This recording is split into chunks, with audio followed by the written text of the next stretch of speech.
Alive and alert on the north side of the dirt. It is your man D Real coming at you with another Be Real with D Real, where edutainment is what I do.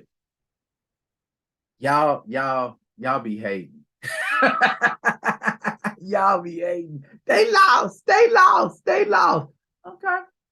All right. But the rest of our games is division games against lesser opponents and the Seahawks.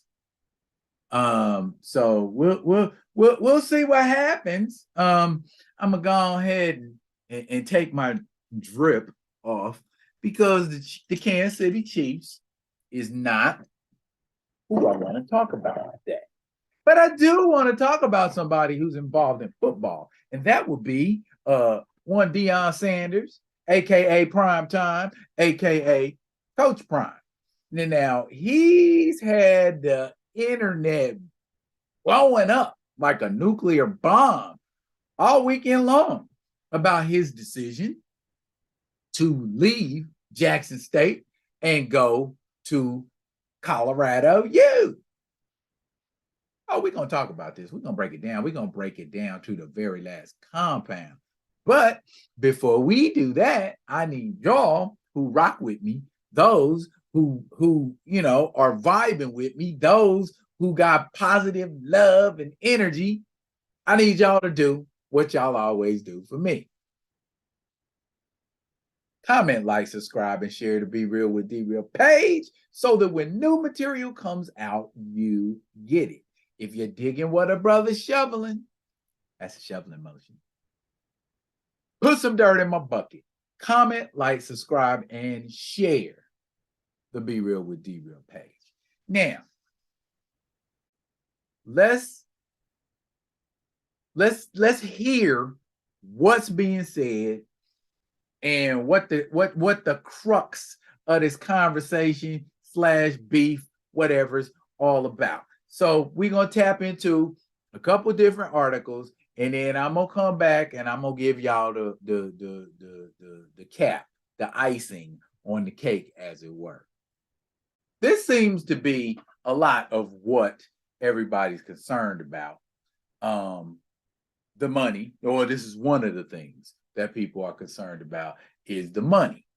And that's ironic because my man got a song called Must Be the Money. Boulder got his newest star over the weekend when news broke that Deion Sanders inked terms to coach Colorado going forward. The Buffaloes, fresh off of a 1-11 start, had to pay top dollar to secure the services of one of college football's most talked about personalities. Yet much of that cheddar isn't actually in Colorado's coffers, at least according to Buffalo's athletic director, Rick George. Here's what you need to know about the term behind Sanders' mega deal with Colorado, a contract so large that it hasn't actually been ratified yet. Sanders will be making a pretty penny in Boulder, penning a 5-year, $29.5 million deal with the Buffs at an average annual value of $5.9 million. Sanders thrust himself into the upper echelons of paydays among college coaches. That came at a cost, though. Colorado doesn't actually have the dough needed to pay Sanders in full, according to George, but it will. He's quoted as saying, "We don't have the money yet, but I know we'll have it, so I'm not worried about that piece." Sanders will net $5.5 million in the first year of his deal. He'll earn a $200,000 raise for every year after that. By comparison, the Buffs' previous coach, Paul Durrell, earned $3.6 million a year. That figure represented the biggest contract a Colorado coach has ever been given. Okay? He ain't messing around at Colorado. He said, go ahead and jump in that portal. Okay?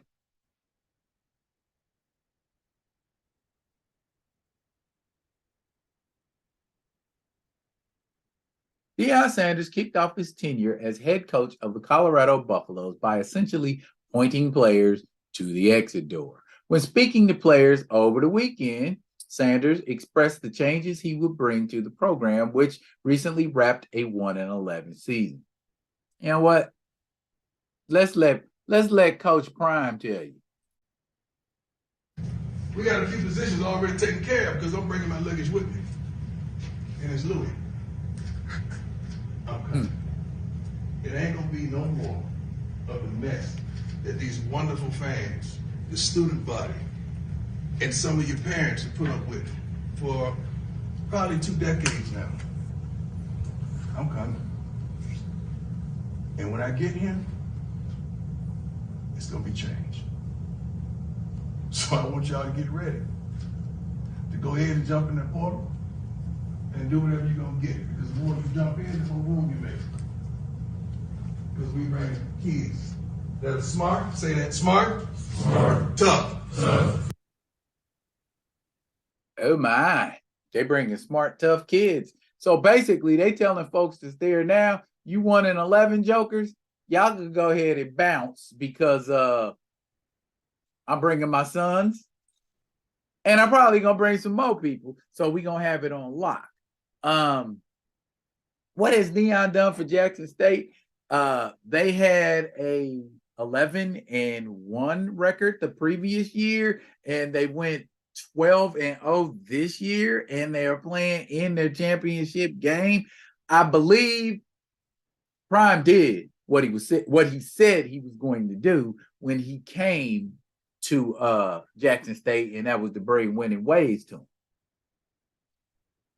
Okay, his son's a quarterback. He got his son as a receiver, and he's probably gonna bring both of them to Colorado with him. So, I guess this is good news for the Sanders family, and I guess this is good news for Colorado. But is it necessarily bad news for HBCUs? For historic Black colleges and universities, HBCUs. There you go. Is it a bad thing for HBCUs that he's left, or the manner in which he's left, and who's upset about the manner in which he left? Let's reference some more stuff on the other end of that equation.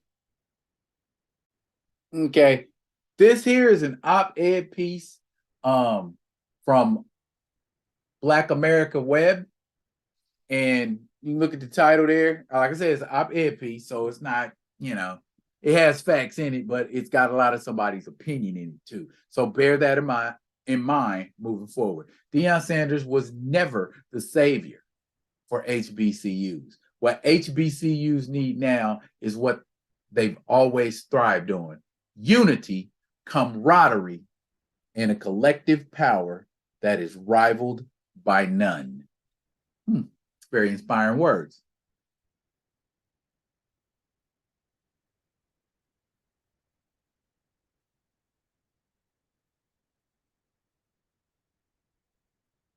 Amid a 3-day discourse surrounding Sanders' departure from Jackson State to become the head football coach at the University of Colorado, many seem to have either forgotten or ignored the truth about what happened during Sanders' brief tenure in Jackson, Mississippi.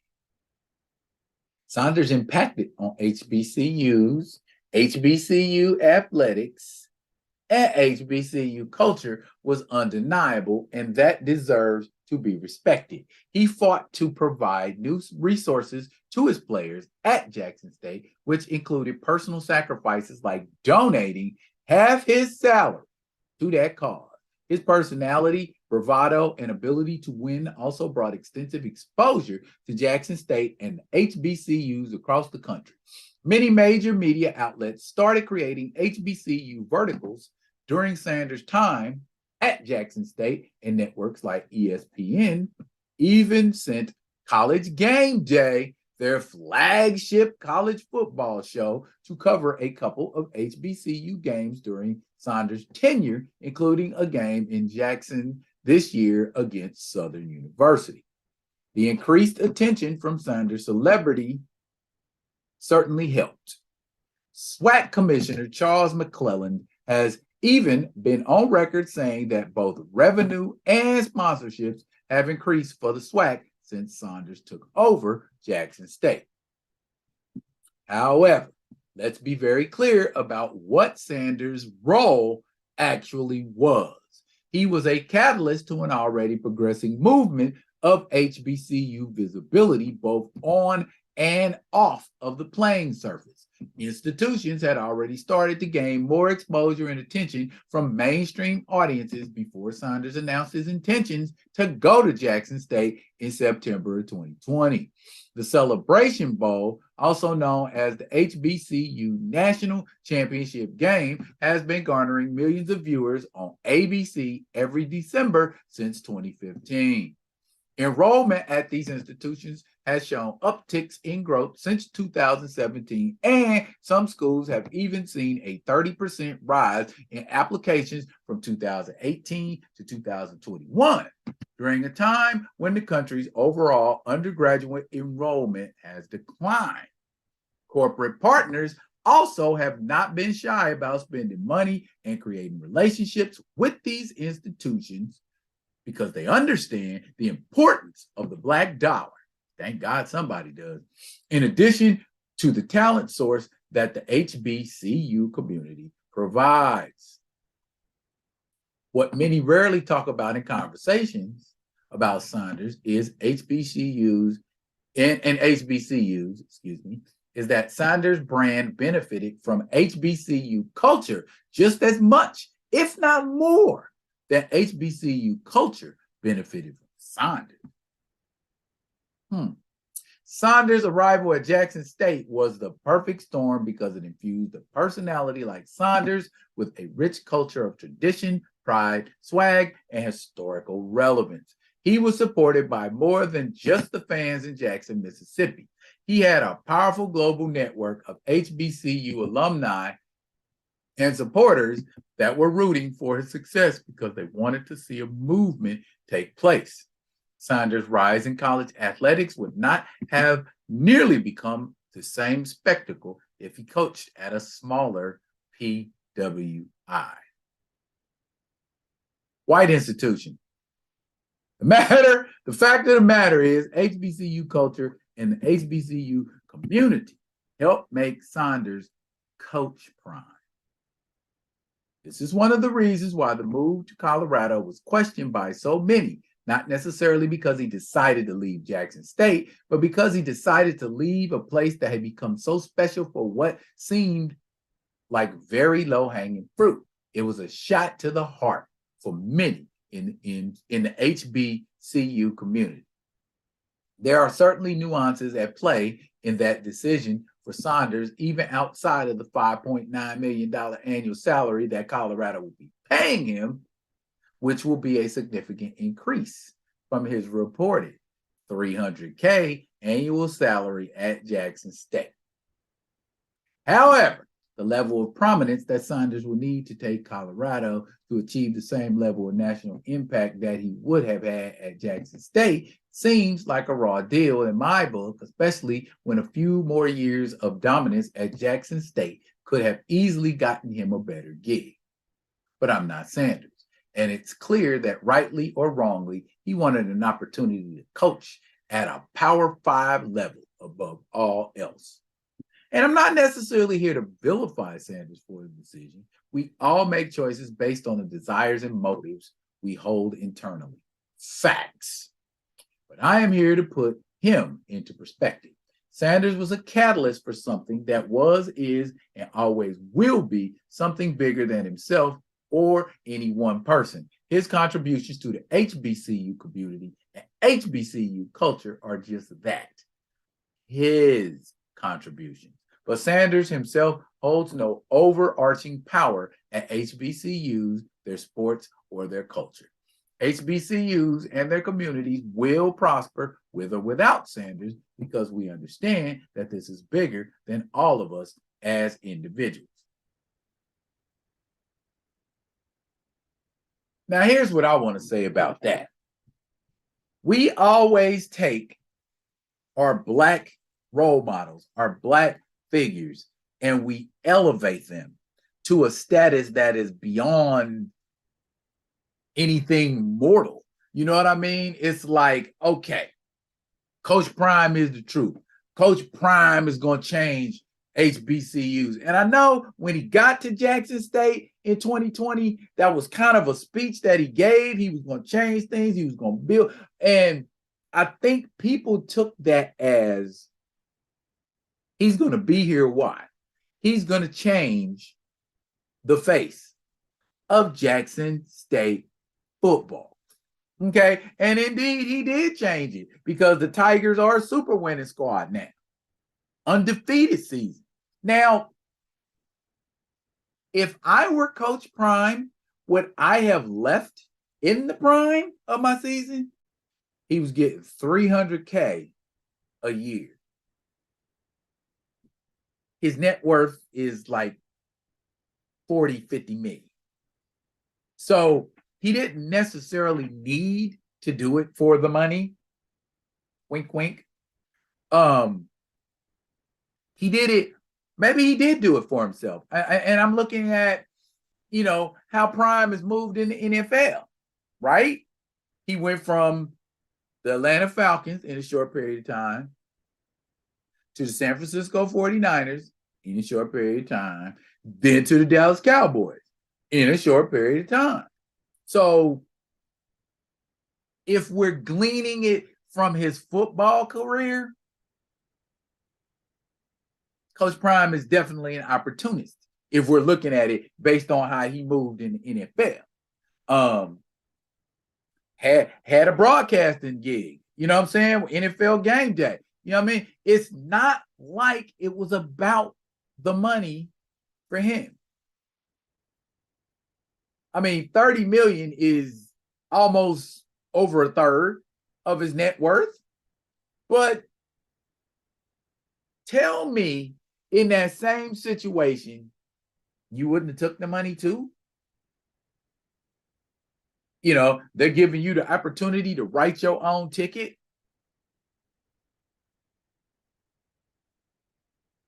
$1.2 million versus $29.5 million, even though they ain't got the money yet. I mean, even if they don't give you the money, you can sue them, right? I mean, all that. They gonna come up with the money. That's not the question. The question is, at least for me, and from what I'm hearing and seeing from both sides of this argument, does Coach Prime owe HBCUs to stay there? Should Coach Prime have went to Florida State? Should he went to the U? Should he have went to Florida A&M? Should he have done what people expected him to do versus what he had in his mind to do already? I had another article. I'm running into 20 minutes deep, but I had another article on here that said he pimped HBCUs. Let's look at that one real quick. Deion Sanders pimping of Jackson State and HBCU culture is finally over. And this is coming courtesy of Deadspin.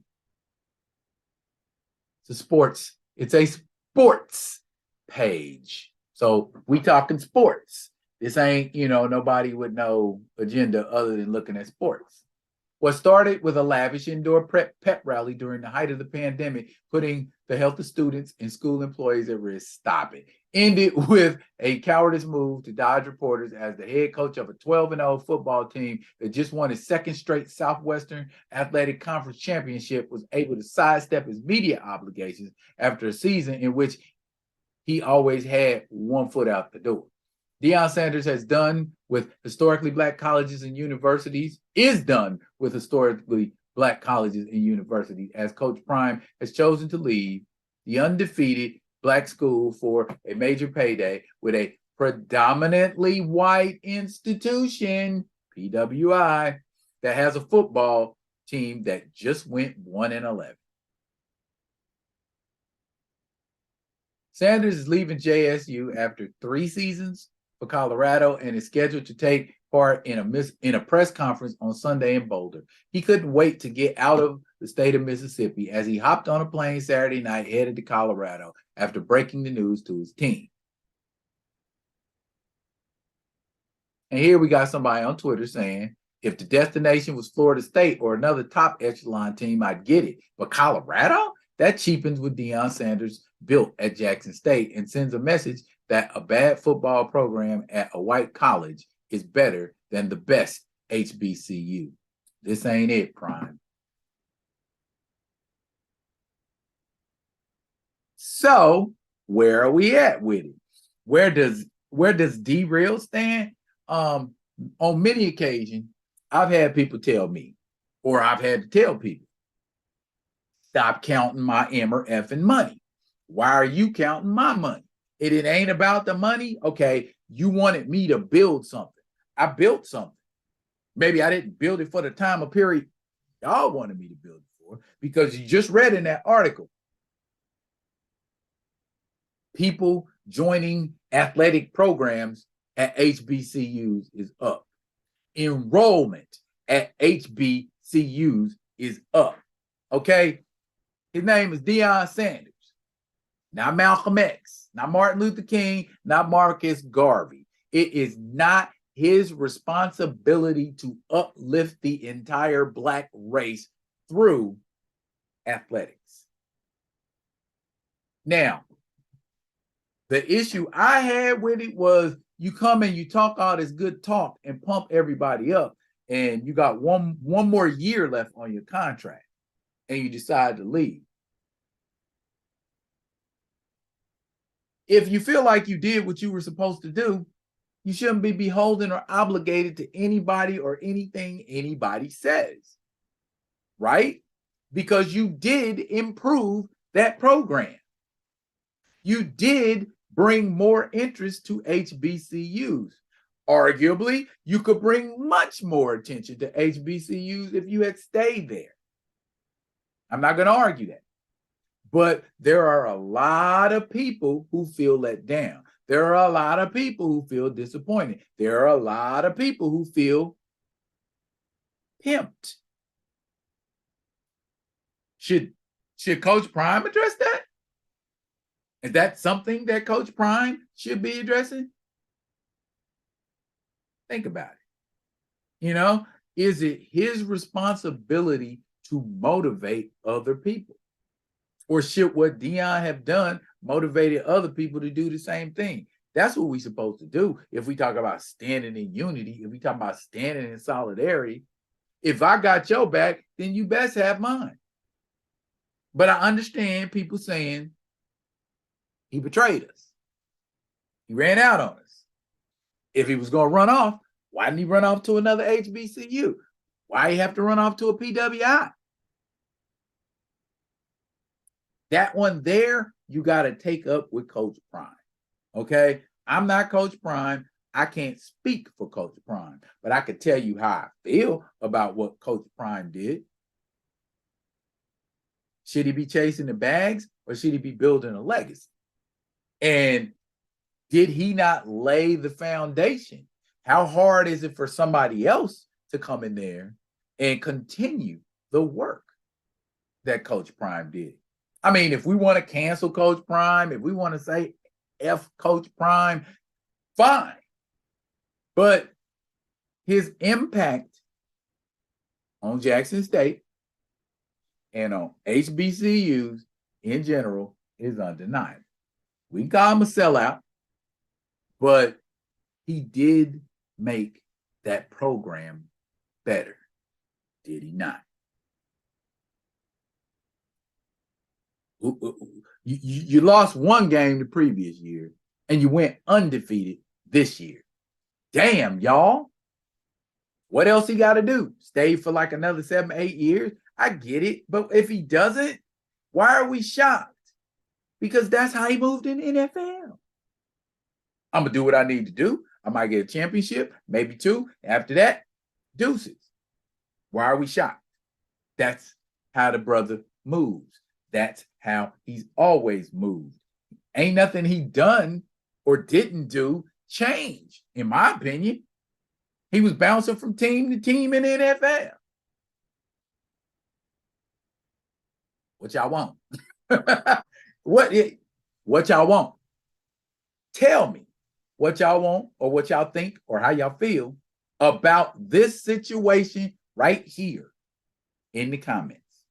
I will be coming at you with another one of them other ones. And until I do, y'all be good. Be good to each other.